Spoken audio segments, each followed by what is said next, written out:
Month wise study plan for December 2025 exams. तो अब दिसंबर 2025 exams को लास्ट 6 मंथ्स बाकी है और ये अब एकदम प्रॉपर टाइम है, प्रॉपर स्ट्रेटेजी के साथ, प्लान के साथ प्रिपरेशन स्टार्ट करने का, अगर अभी तक आपने स्टार्ट नहीं किया है तो। क्योंकि to crack any professional exam, be it C S, C S, C M A, minimum आपको 6 मंथ्स चाहिए होते हैं फुल फ्लेज प्रॉपर पढ़ाई के साथ, तब जाके वो प्रोफेशनल एग्जाम आप क्रैक कर पाते हो।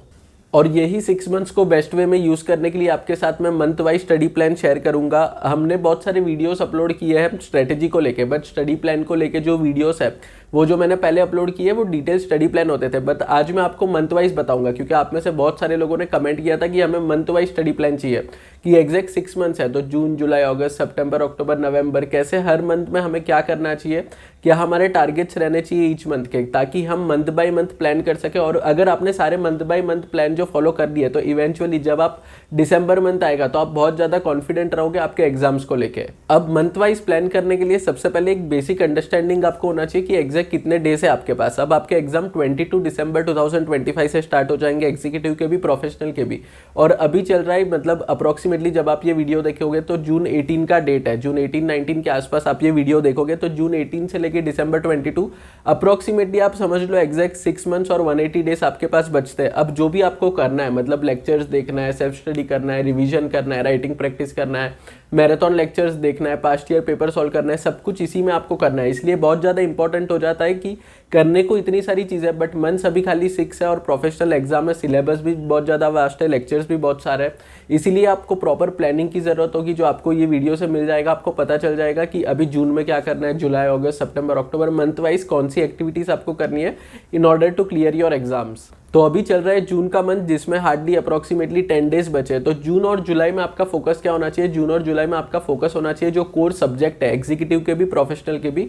कौन से कोर सब्जेक्ट है वो मैं आपको बताऊंगा। वो कोर सब्जेक्ट का आपको लेक्चर स्टार्ट करना है सबसे पहले, बाकी सब्जेक्ट बाद में करना है। कोर सब्जेक्ट आपको पहले लेना है, उसके लेक्चर स्टार्ट करना है, उसका सेल्फ स्टडी कंप्लीट करना है। अब एग्जीक्यूटिव में हो तो कोर सब्जेक्ट आपका कंपनी लॉ है, क्योंकि ये ऐसा सब्जेक्ट है जिसके क्वेश्चन दूसरे पेपर्स में भी आ जाते हैं। और आप ICSI को ये नहीं बोल सकते कि कंपनी लॉ के क्वेश्चन क्वेश्चन आपने दूसरे सब्जेक्ट में क्यों पूछा है। जो भी आपका दूसरा सब्जेक्ट है, SLCM या फिर CMSL, जो भी दूसरे सब्जेक्ट्स है, JIGL, उसमें अक्सर आपको कंपनी लॉ के क्वेश्चंस दिखते हैं, क्योंकि ऐसे company secretary it is your duty कि आपको हर एक प्रोविजन पता होना चाहिए कंपनीज एक्ट का। इसलिए कंपनीज एक्ट से आपको स्टार्ट करना है। सिमिलरली अगर आप प्रोफेशनल में हो तो CRVI जो आपका सब्जेक्ट है, कॉर्पोरेट रिस्ट्रक्चरिंग, और उसके साथ साथ ड्राफ्टिंग, ये 2 सब्जेक्ट ऐसे हैं जिसके क्वेश्चंस आपको दूसरे पेपर में भी दिखते हैं। तो आपको क्या करना है, ये कोर सब्जेक्ट आपको लेना है, उसके लेक्चर स्टार्ट करना है, प्लस उसका सेल्फ स्टडी भी आपको स्टार्ट करना है। अब जून और जुलाई में आपका फोकस था कोर सब्जेक्ट पे, और उसके बाद जैसे ही जुलाई कंप्लीट हो जाएगा तो अगस्त और सितंबर, ये 2 मंथ्स भी आपके पास पूरे होंगे सेल्फ स्टडी के लिए। मतलब मेजर आपको ये बात का ध्यान रखना है, जून, जुलाई, अगस्त, सितंबर, 30 सितंबर तक आपको टारगेट रखना है कि मेरा पूरा लेक्चर्स और सेल्फ स्टडी कंप्लीट हो जाए। अब आप लास्ट 2 मंथ्स में क्या करोगे? लास्ट 2 मंथ्स मतलब जून जुलाई में आपने फोकस कर लिया कोर सब्जेक्ट पे। अगस्त और सितंबर में आपको क्या करना है, जो भी दूसरे सब्जेक्ट्स है उसके लेक्चर और सेल्फ स्टडी आपको कंप्लीट करना है। प्लस उसके साथ साथ आपको क्या करना है, जो आपका जो नोट्स है, नोट्स बनाना स्टार्ट करना है। अब आपको पढ़ाई आइडियली मॉड्यूल से ही करना चाहिए, मैंने खुद भी मॉड्यूल से ही पढ़ा था। आपको भी मैं रेफर करूंगा कि आप, it will be better if you can study directly from the module. But module में जब आप पढ़ते हो उसमें जो कंटेंट होता है, उसमें जो आंसर्स रहते हैं वो काफ़ी लेंथी होते हैं। तो आपको क्या करना है, रिवीजन के लिए जो आप लास्ट मंथ्स में रिवीजन करोगे, अक्टूबर, नवंबर, दिसंबर में रिवीजन करोगे, एग्जाम के एक दिन पहले रिवीजन करोगे, उसके लिए अभी से ही आप जो शॉर्ट नोट्स होते हैं, जो समरी नोट्स होते हैं, वो खुद हैंड रिटन नोट्स बना सकते हो।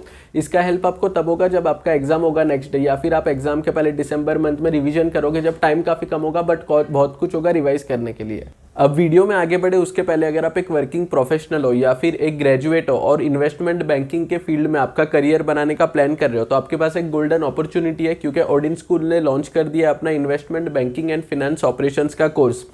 अब मार्केट में इन्वेस्टमेंट बैंकिंग के मल्टीपल कोर्सेस आपको मिल जाएंगे, बट ये कोर्स यूनिक है क्योंकि इट इज़ बैक्ड बाय फीमोंक and expert professionals from Broadridge. ये 3 मंथ्स का कोर्स है जिसका नेक्स्ट बैच जून 28, 2025 से स्टार्ट हो जाएगा। और इसमें आपको लेक्चर्स तो मिलेगा ही, बट लेक्चर्स के साथ साथ आपको मल्टीपल अदर्स रिसोर्सेज भी मिल जाएंगे। जैसे आपका जो डाउट सॉल्विंग का फैसिलिटी है वो मिल जाएगा, इसके साथ साथ प्रैक्टिस टेस्ट भी आपका होगा, मॉक इंटरव्यू भी होगा और इसमें प्रोजेक्ट्स भी इंक्लूडेड होंगे। मतलब ऐसा नहीं है कि सिर्फ लेक्चर्स आपको बता के छोड़ दिया जाएगा। ये कोर्स के बहुत सारे अलग अलग लर्निंग मॉड्यूल्स है, जैसा अभी आप आपके स्क्रीन पे देख सकते हो। और जब भी आपका कोर्स कंप्लीट हो जाएगा तो आपको एक सर्टिफिकेट मिलेगा जो आपको ऐसा कुछ दिखता है। तो ये सर्टिफिकेट आपको मिल जाएगा कोर्स कंप्लीट होने के बाद। और ये एक ऐसा यूनिक कोर्स है जिसमें आपको हैंड्स ऑन लर्निंग एक्सपीरियंस मिलता है।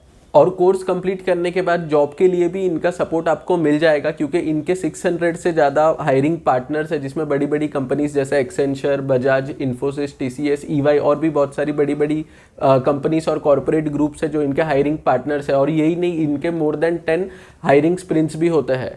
कोर्स का लिंक नीचे डिस्क्रिप्शन बॉक्स में है, उसके ऊपर क्लिक करो और चेकआउट करो पूरा डिटेल्स कोर्स का।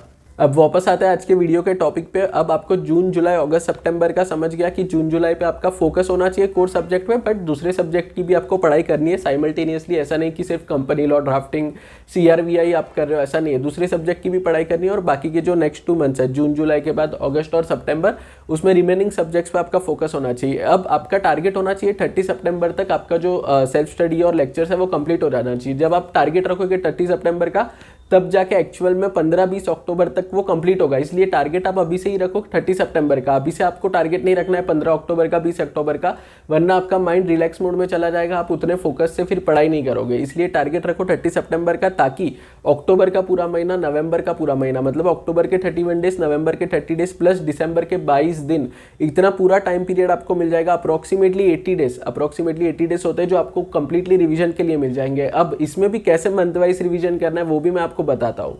अब ये जो 80 डेज है, अक्टूबर के 31 डेज, नवंबर के 30 डेज और दिसंबर के 22 डेज, अप्रोक्सीमेटली 80 डेज, इसको बेस्ट वे में यूज़ करने का सबसे वंडरफुल स्ट्रेटेजी होगा 5-4-3 स्ट्रेटेजी। अब ध्यान से समझना, इसमें आपको रिवीजन कैसे करना है मंथ वाइज। आपका टोटल 3 रिवीजन होना चाहिए, मिनिमम 3 रिवीजन होना चाहिए। उससे ज़्यादा होता है तो और भी ज़्यादा बेनिफिशियल होगा आपके लिए, ज़्यादा कॉन्फिडेंस आएगा, बट मिनिमम 3 रिवीजन होना चाहिए। अब वो कैसे करना है? फर्स्ट रिवीजन जो है उसमें आपको पर सब्जेक्ट 5 डेज देना है। टोटल आपके 7 सब्जेक्ट है, अब न्यू सिलेबस ही, एग्जीक्यूटिव में भी, प्रोफेशनल में भी, तो हर सब्जेक्ट को आपको 5 डेज देना है। तो 7 subject into 5 days is equal to 35 days का आपका रिवीजन नंबर 1 हो जाएगा। सेकंड रिवीजन को आपको 4 डेज देना है, 7 सब्जेक्ट इंटू आपका जितना 7 सब्जेक्ट इंटू 4 डेज आपका 28 डेज हो जाएगा। और सिमिलरली जो आपका थर्ड और लास्ट रिवीजन होगा, एग्जाम के पहले जो आपका थर्ड और लास्ट रिवीजन होगा वो होगा 3 डेज का। तो 7 subject into 3 days is equal to 21 days. जब आप इसको टोटल करोगे, मतलब जो प्रॉपर इसका रूटीन फॉलो करोगे, मतलब 5 डेज का पर रिवीजन पर सब्जेक्ट, उसके बाद 4 डेज, उसके बाद 3 डेज, तो इतना स्ट्रॉन्ग रिवीजन होगा आपका कि आपको पास होने से कोई भी नहीं रोक सकता। प्लस जो आपका रैंक आने का प्रोबेबिलिटी है वो भी बहुत ज़्यादा बढ़ जाएगा। ये मंथ वाइज प्लान आपको फॉलो करना है और आपको इंश्योर करना है कि अभी से ही आपके पास एक प्रॉपर स्टडी रूटीन भी है, क्योंकि प्लान तो अब आपको समझ में आ गया कि मंथ वाइज कैसे पढ़ाई करनी है, बट जब तक आपके पास स्टडी रूटीन नहीं होगा आप प्रॉपरली, प्रोडक्टिवली, इफेक्टिवली पढ़ाई नहीं कर पाओगे। ये वाला स्टडी रूटीन का वीडियो मैंने अपलोड किया था जिसका भी एग्जाम जून 2025 में था, बट क्योंकि तभी उनके एग्जाम्स करीब थे तो इसमें जो स्टडी रूटीन में जो स्टडी आवर्स है वो काफ़ी ज़्यादा है। अभी आप थोड़ा कम पढ़ोगे तो भी चलेगा, क्योंकि यू हैव 6 मंथ्स, इवेंचुअली आपको बढ़ाना होगा आपका जो स्टडी आवर्स है वो। तो अगर आप चाहते हो कि एक डेडिकेटेड कस्टमाइज स्टडी रूटीन वाला वीडियो मैं अपलोड करूँ तो मेरे को नीचे कमेंट सेक्शन में बताओ। अगर आप में से बहुत सारे लोगों को स्टडी रूटीन वाला अलग वीडियो चाहिए होगा तो उसके ऊपर मैं एक अलग वीडियो बना दूंगा। तो फ्रेंड्स, ये था पूरा month wise study plan for December 2025 exams. अगर आपको वीडियो अच्छा लगा है तो वीडियो को लाइक कर देना और thank you very much for watching.